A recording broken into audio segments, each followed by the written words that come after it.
kay Kawkaw, may mga rescue animals din sila ng mga aso at pusa. Nagalit ako minsan kasi nagdala siya ng pusa dati. Tapos sabi ko sa kanya, Jewel, bakit mo ba dinala yan? Kasi alam mo naman na mahirap na yung buhay natin. Tapos magdagdag ka pa ng palalamunin sa atin. Sabi ni Jewel, Ma, huwag kang mag-alala, Ma. Hindi naman to pagkain na bigas yung gamit natin. Naisipan ni JR na i-post ang kakaibang pagkakaibigan ni na Jewel at Kawkaw online, kung saan milyon-milyon ang natuwa sa kanilang pambihirang pagsasama.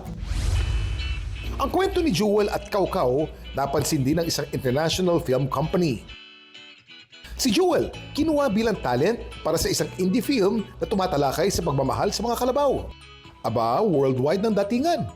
Malaking oportunidad po yan para sa amin at lalong-lalo na rin na makilala kami di lang sa Pilipinas kung hindi po sa buong mundo. Nang dahil sa pambihirang pagkakaibigan, nakapagpatayo na ng bahay ang pamilya ni Jewel. Mabuti na lang at hindi siya natakot kay Kawkaw. Yung takot wala sa kanya kasi hindi naman talaga mananakit yung isang kalabaw kung hindi mo ipoprovoke. Yung bata, nakita niya na safe yung kalabaw. Huwag kang magalit. Pero paano nga ba napapaamo ng isang bata ang isang malaking hayop? Nakikita ko dito is yung imprintation. Na-imprint yung kalabaw doon sa bata as surrogate yung tao.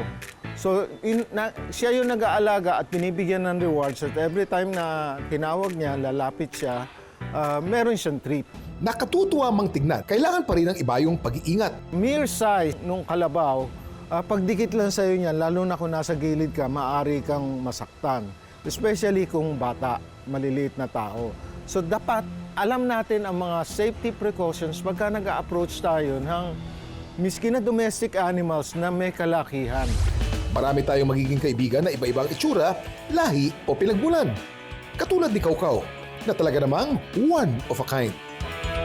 Mahalin sila at bigyan ng halaga dahil malay nyo, sila na pala ang makapagbabago ng inyong buhay.